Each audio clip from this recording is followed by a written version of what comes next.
भाऊ, मराठीचा निर्णय ऑटो चालकांसाठी अनिवार्य केला, त्याचा विरोधही होतोय. काँग्रेस या निर्णयाकडे कसं बघतोय? बघा, आपला देश विविध जाती, विविध धर्म आणि विविध भाषाचा देश आहे आणि तरी आमचा भारत देश एक आहे. 75 वर्ष पूर्ण झाले या देशाच्या स्वातंत्र्याला आणि या देशामध्ये कुठेही दुजाभाव आपल्याला पाहायला मिळाला नाही. मुंबईसारख्या जागतिक स्तरावर असलेल्या या शहराचं एक वेगळं मूल्यमापन केलं जातं. देशाची आर्थिक राजधानी आहे. अशा मुंबईमध्ये धर्म आणि भाषेच्या आधारावर लोकांमध्ये विभाजन करण्याचं काम करत असेल तर त्याच्यामध्ये मोठं नुकसान हे मुंबईचं नाही तर संपूर्ण महाराष्ट्राचं नव्हे तर देशाचं नुकसान त्या ठिकाणी होणार आहे. आणि म्हणून ज्याला शिकायचं आहे त्यांनी ती आपली भाषा शिकू शकेल, त्याला काही कुणाला जबरदस्ती करायचं कारण नाही. पण ज्या पद्धतीने हेकेखोरी करून सत्तेचा माज ज्या सरकारला आलेला आहे हा खऱ्या अर्थानं मला असं वाटतं की मग आता नरेंद्र मोदी, अमित शहा जेव्हा आपल्या महाराष्ट्रात येतात त्यांनी मराठीतच भाषण दिलं पाहिजे. असं काही कंपल्सरी करा ना. पण तुम्ही करू शकणार नाही कारण तुमच्या नोकऱ्या जातील. पण हे जे काही चाललेलं आहे हे महाराष्ट्रासाठी भूषणावं नाही आणि त्याच्यामुळे सगळ्या धर्माचं, जातीचं आणि भाषेचा सन्मान हे छत्रपती शिवाजी महाराजांनी आम्हाला शिकवलेलं आहे. आणि त्या छत्रपती शिवाजी महाराजाच्या महाराष्ट्रामध्ये या पद्धतीचं द्वेष निर्माण करण्याचं पाप हे सरकार करत असेल तर यांना कोणी माफ करणार? भाऊ, जी गिरीश महाजनांना जिने खरं खोटं सुनावलं तिच्या विरोधात आता सदावर्तेच्या मुलीने तक्रार केलेली आहे. बघा, सदावर्तेचं काही आमचं काही आम्ही त्याच्याशी फार काही डिबेट आणि त्याच्याबद्दलची चर्चा आम्हाला नाही करायची आहे. पण सरकारचा माज जो आहे, सत्तेचा माज जो आहे तो त्या दिवशी आपल्याला पाहायला मिळाला. आणि एका महिलेनीच यांना उत्तर दिलं. तिचा मुलगा अडलेला होता बसमध्ये आणि ती आपल्या मुलाला शोधायला निघालेली होती आणि ते ट्रॅफिक रस्त्यावर त्या ठिकाणी उभं होतं. आणि स्वाभाविक आहे की एखाद्या आपल्या मुलावर या पद्धतीची काही आपत्ती होत असेल अशा वेळेस ती आई तुटून पडेल. हे काय, आईचं रूपच हे दुर्गेचं असते असं आपण म्हणतो आपल्या संस्कारामध्ये. तर तिचा अवतार होता तो, ती काही राजकीय नव्हती. पण सरकारचा माज त्याच्यामध्ये लक्षात आला की खोटं बोला आणि रेटून बोला.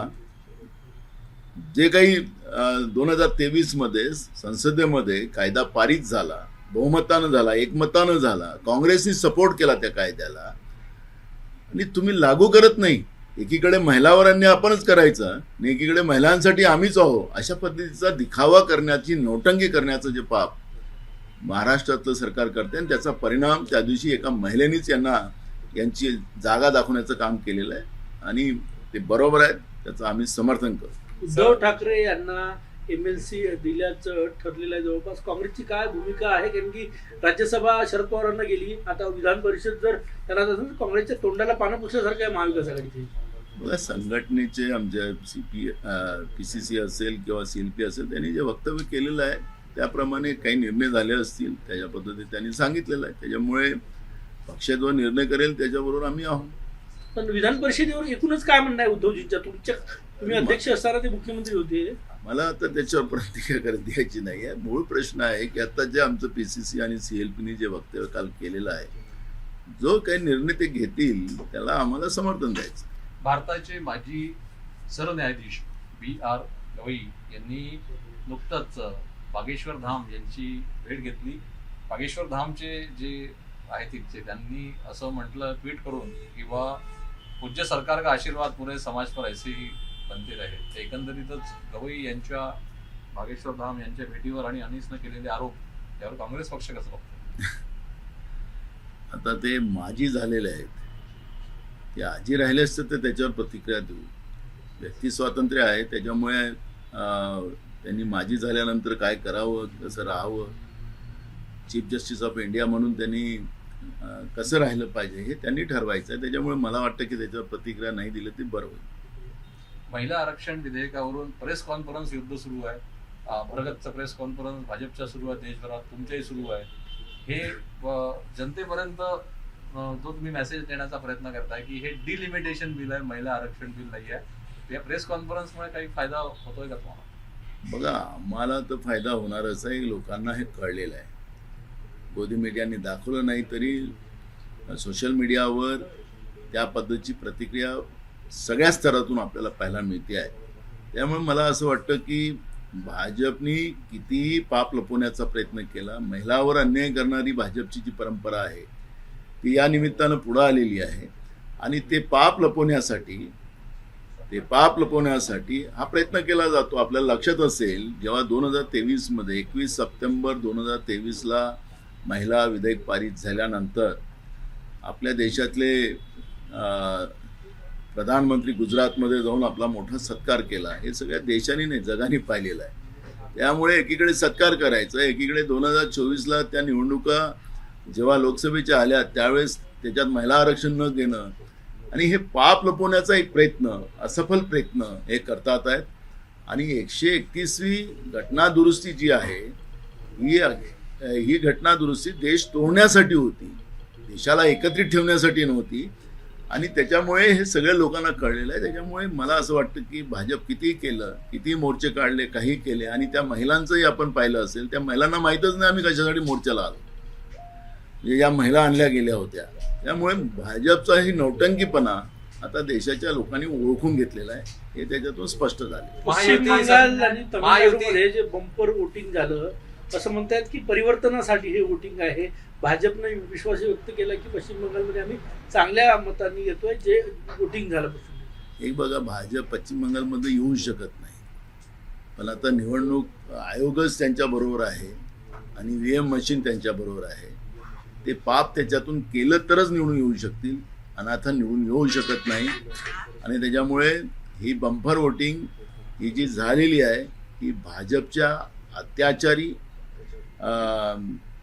एकाधिकारशाही आणि त्यांच्या तानाशाहीच्या विरोधातलं हे मतदान आहे. पण निवडणूक आयोगाची कृपा आता त्यांच्यावर कशी होते ते आपल्याला पाहायला मिळेल आणि तेव्हा निकालाच्या दिवशी आपण त्याच्यावरची प्रतिक्रिया देऊ. महायुती सरकारमधील 3 जे घटक पक्ष आहे त्यांच्यात खात्यांवरून काही अदलाबदल होण्याची शक्यता आहे. अजित पवार यांच्या जाण्यानंतर अर्थ खातं भाजपकडे आता आहे, पण आता एकंदरीतच महसूल खातं राष्ट्रवादीकडे जाण्याची शक्यता, अशा काही चर्चा सुरू झाल्या. बघा, या सरकारमध्ये बेबनाव आहे, 3 तिघाडा काम बिघाडा या सरकारमध्ये आहे, हे आपण पाहिलेलंच आहे. विधानसभेमध्ये मुख्यमंत्री आणि राज्याचे माजी मुख्यमंत्री आणि आताचे उपमुख्यमंत्री ते विधानसभेतच एकमेकाला भिडलेले होते. त्यामुळे मला असं वाटतं की या सरकारमध्ये काही आलबेल नाही आहे.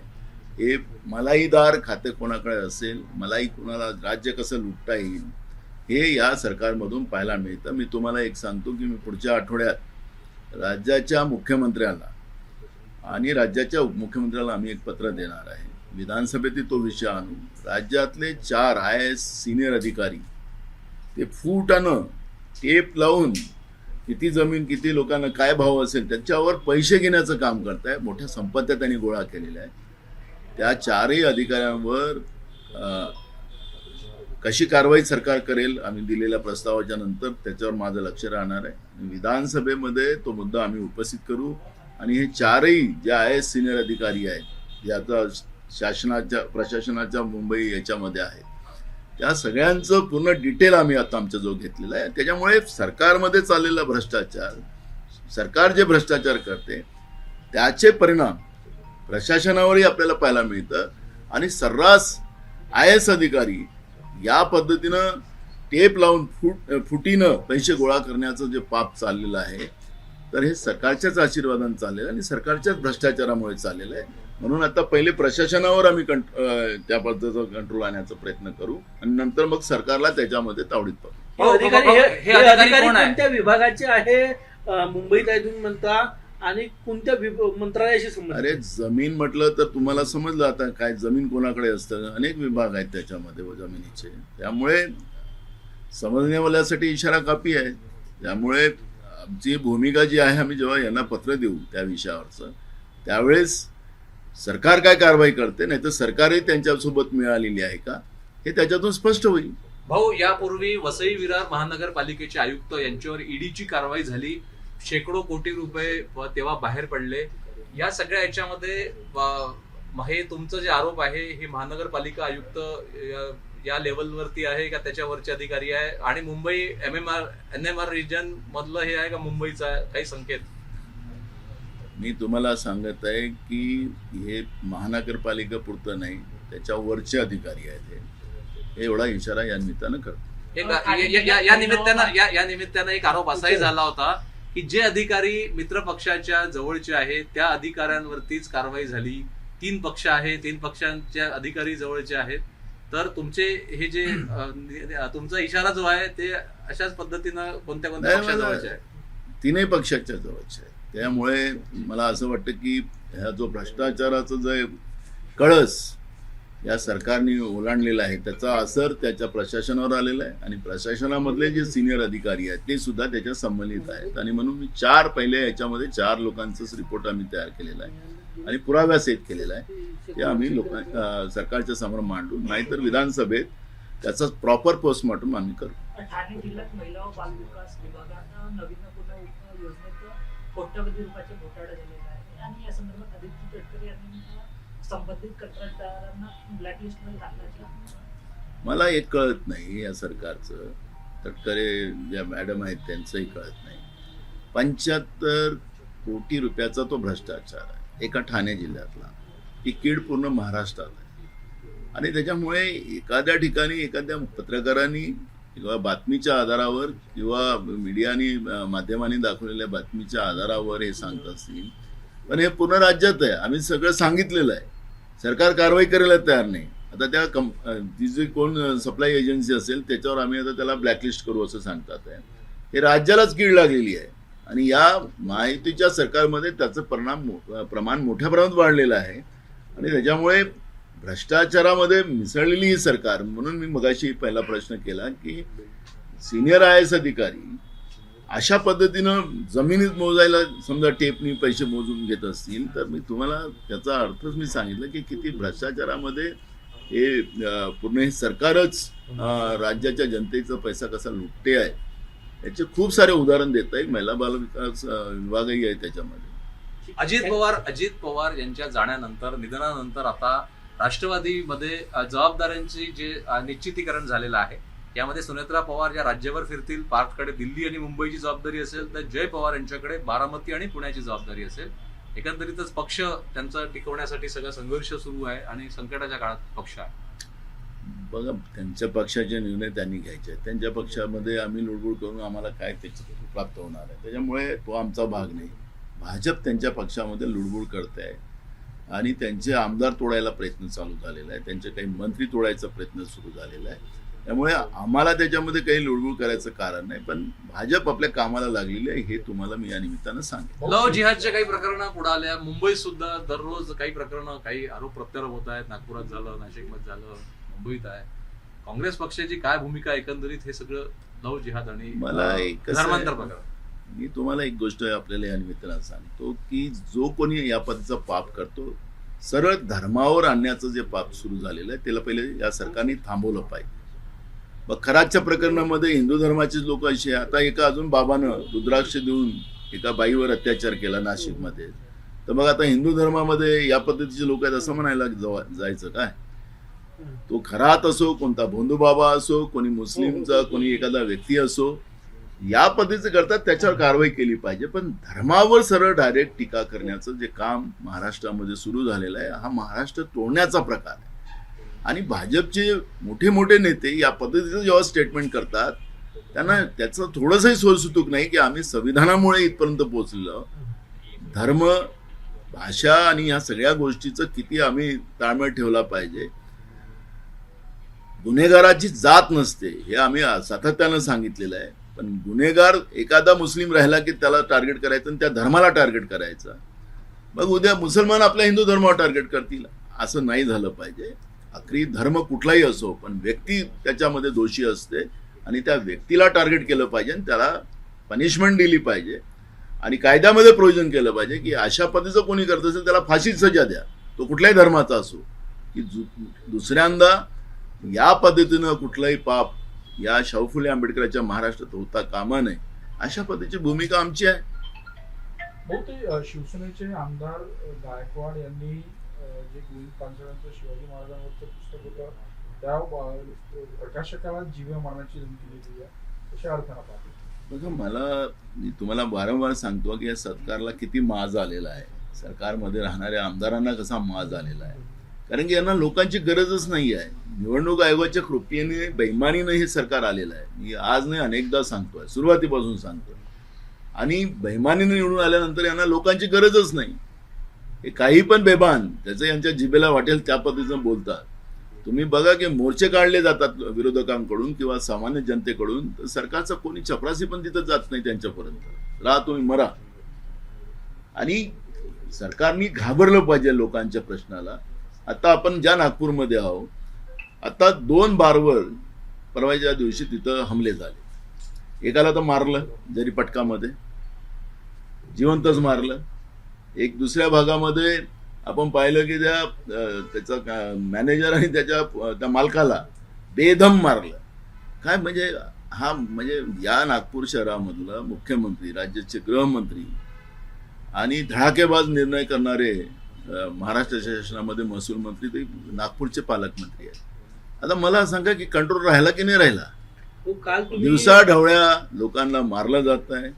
दिवसाढवळ्या चाकू बंदुकीच्या गोळ्या टाकल्या जातात नागपूर शहरामध्ये. कायदा सुव्यवस्था ज्या नागपूरमध्ये चांगलं नाही तर महाराष्ट्रात काय असेल? आणि म्हणून आपल्या लोकांना माझं एवढंच म्हणणं आहे की हे जे काही पाप जे चाललेलं आहे याचं कारणच आहे हे लोकांच्या मतानं निवडून आलेलं सरकार नाही, हे बेईमानीने निवडून आलेलं सरकार आहे. निवडणूक आयोगाच्या कृपेने निवडून आलेलं आहे आणि मोदी आणि अमित शहा यांची कृपा त्याच्यावर मोठ्या प्रमाणात आहे आणि त्याच्यामुळे हे सगळं चाललेलं आहे. काल तुम्ही उपमुख्यमंत्री एकनाथ शिंदे यांना भेट घेतली, काय नेमकं प्रकरण काय? आमच्या मतदारसंघातले नगरपालिकेचे काही प्रश्न होते, त्या प्रश्नाबाबतची एक मीटिंग होती. आणि दुसरं एक विधानसभेमध्ये आम्ही प्रश्न लावला होता, त्याचं उत्तर देत असताना एकनाथ शिंदेंनी सांगितलं होतं, राज्याच्या उपमुख्यमंत्र्यांनी सांगितलं की मी माझ्याकडे मीटिंग लावून हा प्रश्न सोडवू. त्यामुळे काल ती मीटिंग होती आणि सगळे अधिकारी, प्रशासन सगळं त्याच्यामध्ये होता आणि ती मीटिंग काल त्याच्यामध्ये झाली. पण काल आपल्या देशासाठी खरी लाजिरवाणी एक गोष्ट आपण पाहिली की ट्रम्प आपल्या देशाला नरक म्हणतो आहे आणि आपल्या देशाचे 56 इंचीचे प्रधानमंत्री काही बोलायलाच तयार नाही. त्यांनी एकदा स्टेटमेंट केलं होतं की मैं गलती से हिंदुस्तान में पैदा हुआ, मुझे अच्छा नहीं लगता. म्हणजे आता आपल्या देशाचा प्रधानमंत्री असं बोलत असेल आणि अमेरिकेचे राष्ट्राध्यक्ष ट्रम्प म्हणत असतील की भारत नरक आहे, तर मला वाटतं की आम्हाला जे संस्कृती आहे, हिंदू धर्माची संस्कृती, आमचे साधू संत आम्हाला तेच सांगतात की भारतही हे स्वर्ग आहे. बघ आता साधू संतांनी चूप कसं राहावं? आता मोदींनी तर चूप राहावंच, मोहन भागवतजींनी कसं चूप राहावं? हे लोक काय शांत बसलेले आहेत? ज्या देशाला स्वर्ग म्हटलं गेलेलं आहे म्हणून देवी देवतांनी इथं जन्म घेतलेला आहे असं आम्हाला सांगतात. बघ त्या देशाला, तो बाहेरच्या देशाचा राष्ट्राध्यक्ष तो सांगतो की भारत नरक आहे. मग आता याच्यापेक्षा सरेंडर, जे आमचे नेते राहुल गांधी सांगतात की मोदी सरेंडर झाले ट्रम्पला, हे त्याच्यापेक्षा कुठलं आता दुसरं आता वाक्य वापरलं पाहिजे. आणि म्हणून देशाला गहाण ठेवण्याचं, देशाचा स्वाभिमान गहाण ठेवण्याचं जो नरेंद्र मोदीने पाप केलेला आहे, भाजपने केलेला आहे, या पापाचा आता एक एक बदला देशातले लोक यांच्याकडून घेतील आणि यांना सत्तेच्या बाहेर काढतील.